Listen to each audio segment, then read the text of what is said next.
forget the place I did come from. I've been to save myself before. Now I did lose myself the more. You've been waiting way too long. Them they tell you say you'll reach your turn. I think of home, home that I've never been to, a home that was kind of that was taken away from me and everybody that's here today, everybody who's around the world, even in Africa. Jason, and how do I feel when I hear the word Africa? Well, I tell you, hear it and being there, I'm telling you, it's life. You understand? It's life, because when you look at it, because we used to hear how poor Africa is, and when you realize that without Africa the whole world die. So I'm glad I'm a child of the kidnapped people. You see it, Our people wasn't slaves, they were prisoners of war. You understand? If we start to look on it in that, then we can know what we are demanding. And through that in enslavement where them bring us through, some of us become displacement. You understand? But as I said, what I think about Africa, ancient, creation, love. What do I think of? I don't think it's what I think, it's what I feel when I hear the word Africa. And I get a lot of fear when I think of Africa, because everybody's claiming Africa.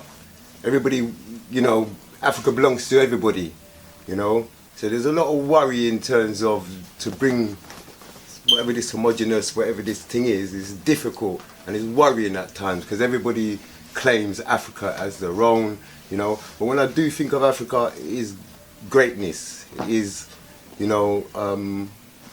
the origins, the center of everything.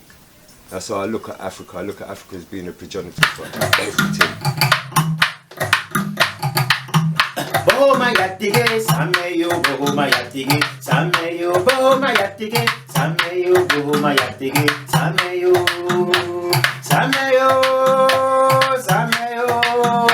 minango yendo mimba, radikando bohoma yatige, sameyo. What does it mean to be an African to me? It simply means, I'll give a quote. It says in Creole, in Sierra Leone, in Creole, we say, know yourself not a curse. To know yourself is not an insult.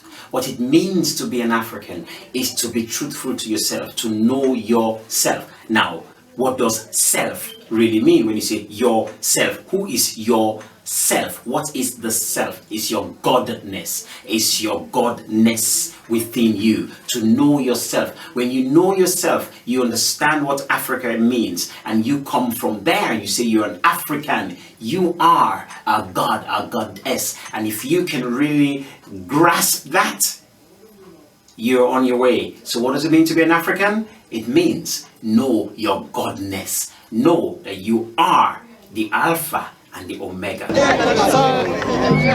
what do I think of Africa?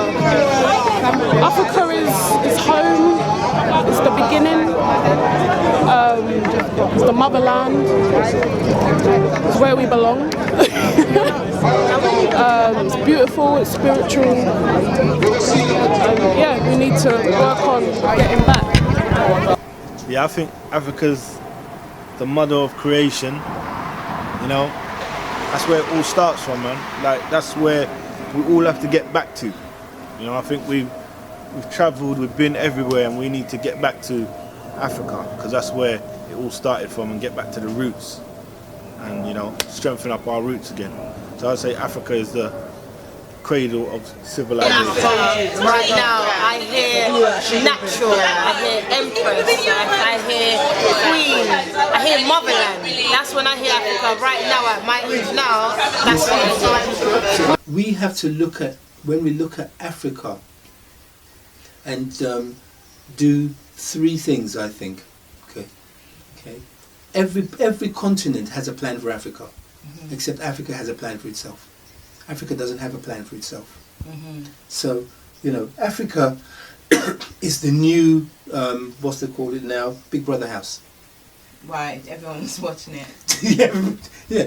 It's a new big. Now they're making programs on Africa. Right. Everybody's they're looking into it as if it's an experiment. It's a new Big Brother house. But Africa doesn't have a plan for itself. Okay.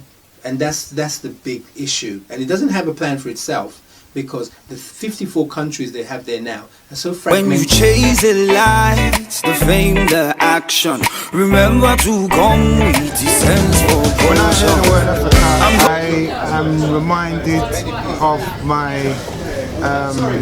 ancestry. I'm reminded that before they say African Caribbean, the word Africa is the motherland from which my ancestors came from originally, and were forcibly moved from Africa to the Caribbean, namely my mum and dad.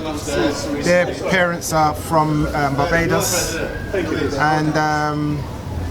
and so at some point my mum and dad came to England in order to rebuild the UK after the war, Second World War, and fill in the jobs that no one else wanted to fill.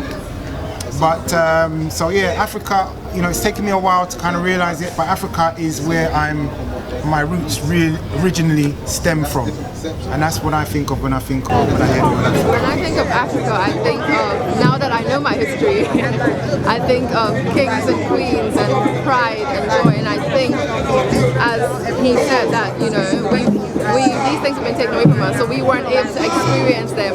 My ancestors haven't been able to experience them. You know, so my grandmother, my great-grandmother, they haven't been able to see it for what it is. But I think it's also important to think of African love, because that's what we represent. Our spirituality is based and grounded in love, so I think it's important to think of it in that way. I'm a community and trade union activist. I'm the co-chair of Barrack UK, and I'm also a poet, curator and visual artist. When I hear the word Africa, I think of history, roots, enrichment, culture, the beginning of humanity, celebration. I think of like the motherland.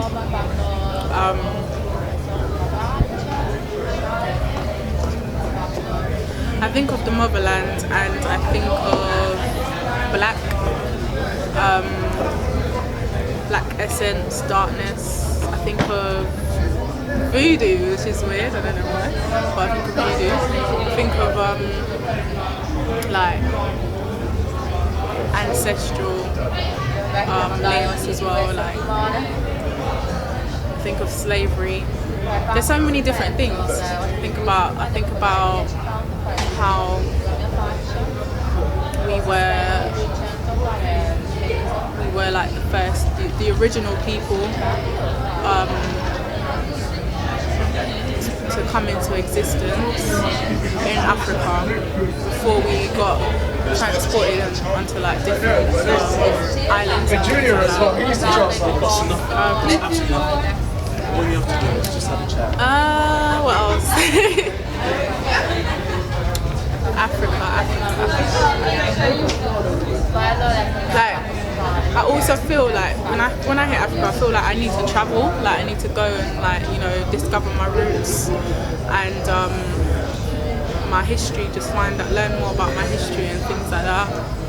Because I feel like there's a lot of things that I don't know about Africa.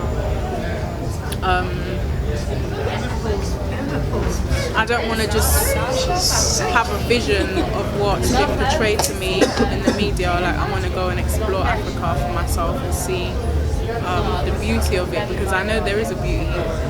Because it's not just by research and hearing lectures, it's also via other people, you know, like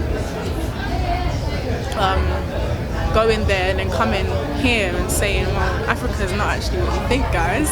Like, it's different. A good example of that actually is Fuse ODG. He started a movement, This is New Africa, which is it's good. It's a good I think it's a good platform to start from to help people understand more that Africa is not just what the media is portraying it to be. It's bigger than that. The first thing that comes to my mind, and it's really basic, but land. So that's the first word that came to my mind, just because of the vast territories that are there, and no piece of land in Africa is the same. Like Swaziland is completely different to, like, I don't know, Ethiopia, which is completely different to Mali, which is completely different to Zambia, which is different to Congo, which is different to Morocco. It's just an amazing mass of land. So that's the first word I think of, or that comes to mind when someone says Africa, and then start to dig deeper and find out why there are so many different complexities with this land, why there's so many different land grabs, why everyone seems to want a piece of African land. So yeah, that's what comes to my mind. Going back to the time when we still felt pure, going back to the life, to the place where life was simple. I'm going back to love.